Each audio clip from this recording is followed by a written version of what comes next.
Dari pengalaman itu, saya yang lebih tua harus menyesuaikan mendengar aspirasi yang muda-muda itu.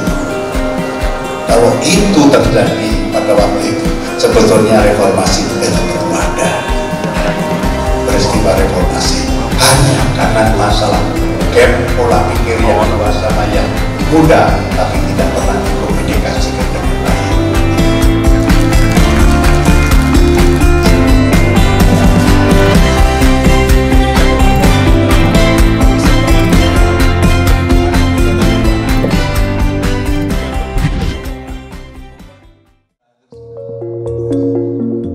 Sejumlah tokoh nasional, akademisi, tokoh agama, hingga seniman dan budayawan hadir datang untuk mengikuti forum dialog kebangsaan untuk Indonesia Damai. Hal ini menjadi menarik dan spesial mengingat Raja Keraton Yogyakarta sekaligus Gubernur DIY Sri Sultan Hamengkubuwono ke-10 hadir sebagai narasumber utama. Acara ini digagas oleh Forum Sambung Rasa Kebangsaan, sebuah wadah lintas generasi yang mempertemukan akal, nurani, dan kearifan budaya dalam upaya meneguhkan kembali peran kebudayaan sebagai dasar moral dan spiritual bangsa, khususnya dalam kepemimpinan di daerah istimewa Yogyakarta. Forum ini tak hanya sebagai ruang diskusi, namun juga sebagai upaya meneguhkan nilai kebangsaan yang mulai luntur karena banyaknya perbedaan, ujaran kebencian, dan polarisasi sosial.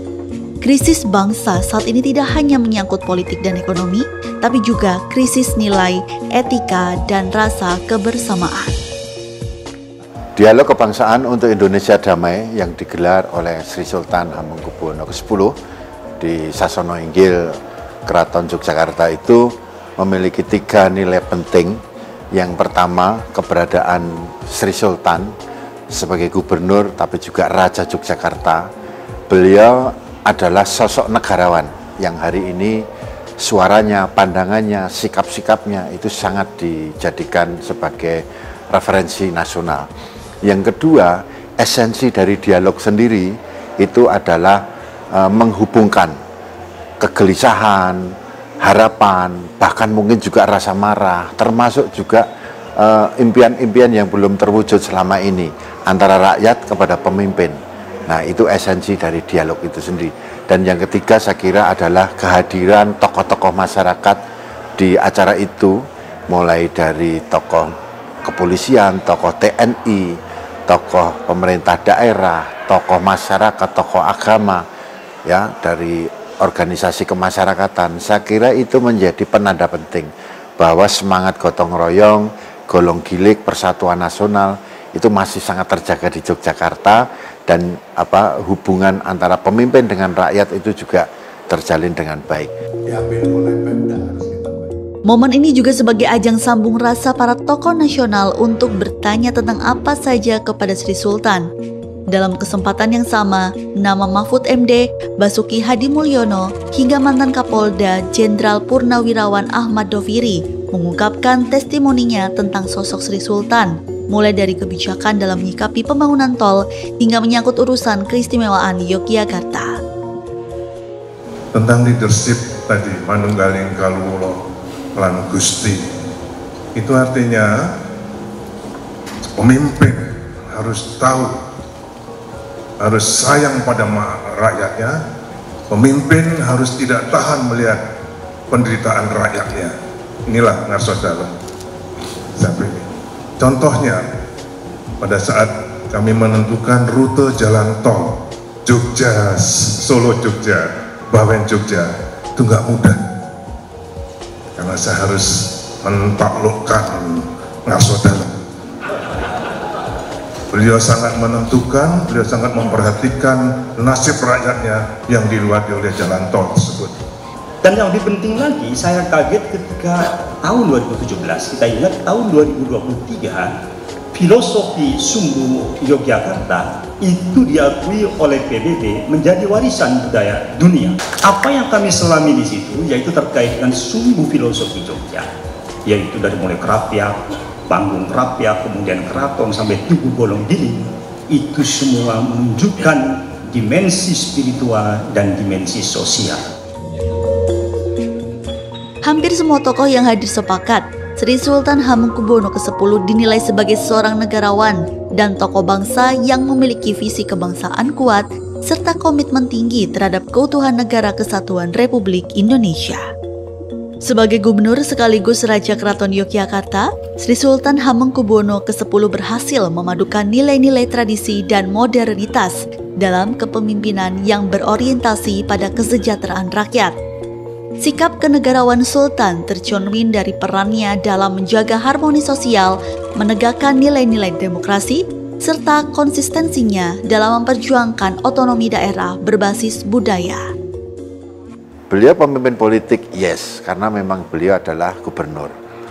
Beliau adalah pemimpin agama, yes, karena kesultanan ini adalah kesultanan Islam yang memberikan warna nilai-nilai keislaman di masyarakat. Beliau adalah pemimpin budaya, yes, karena beliau adalah Raja Kesultanan Ngayogyakarta, yang dimana fungsi-fungsi dari kesultanan dan fungsi gubernur ini sangat komplit. Dan beliau hari ini menjadi tokoh bangsa, negarawan di Indonesia. Banyak tokoh-tokoh yang sudah berpulang, ya tinggal menyisakan Pak Sultan sebagai negarawan yang memang dia menjadi kompas bagi bangsa ini. Kebebasan berpendapat lahir dari sini, bahkan Yogyakarta berkali-kali, daerah istimewa Yogyakarta bukan hanya sekali, tapi berkali-kali mendapat anugerah sebagai penyelenggara demokrasi terbaik dari Kemenko Polhukam. Sejak jauh sebelum saya jadi Menko Polhukam, atas nama rakyat Ngarso Dalem, perantauan dari berbagai daerah yang datang dan pernah bertugas di sini, kami mengucapkan terima kasih atas keramahan Jogja dan keluarga Ngarso Dalem. Dialog Kebangsaan untuk Indonesia Damai menjadi ruang refleksi dan sekaligus momentum kebangkitan kesadaran baru bahwa menjaga Indonesia bukan hanya tugas pemerintah, tetapi tanggung jawab kolektif seluruh anak bangsa. Di tengah era yang semakin canggih, semakin kompleks, Sri Sultan memahami betul peran generasi muda sebagai penerus bangsa yang juga mempengaruhi pola kepemimpinannya yang mau tidak mau harus mengikuti perkembangan zaman, termasuk mencari titik temu dalam menghadapi perbedaan pandangan dengan pemikiran anak muda saat ini. Ya, yang luar biasa dari Sultan adalah beliau sangat menaruh hormat terhadap cara berpikir anak muda. Beliau mengatakan jangan paksa anak muda itu, bahkan standar moralnya, perilakunya itu sama seperti kita generasi tua. Karena zaman sudah berubah.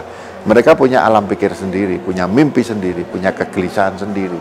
Nah justru yang tua yang harus mendengar yang muda, memfasilitasi yang muda, karena dimanapun perubahan itu selalu ada anak muda. Dan ini yang luar biasa dari Pak Sultan. Seorang pemimpin monarki, seorang pemimpin feodal, tapi yang berjiwa demokrat, yang menghargai anak muda. Saya yang lebih tua harus menyesuaikan, mendengar aspirasi yang muda-muda itu.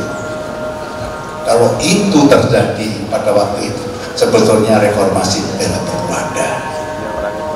Peristiwa reformasi hanya karena masalah gap pola pikir yang tua sama yang muda, tapi tidak pernah dikomunikasikan dengan baik, sehingga tidak nyambung. Gitu. Saya tidak mau hal seperti itu terjadi, gitu. Sehingga yang penting kami harus menjaga bagaimana masyarakat merasa aman dan nyaman saja. Terima kasih ya. Visintia Rina, Hendri Kusuma, Rianto, Jogja TV.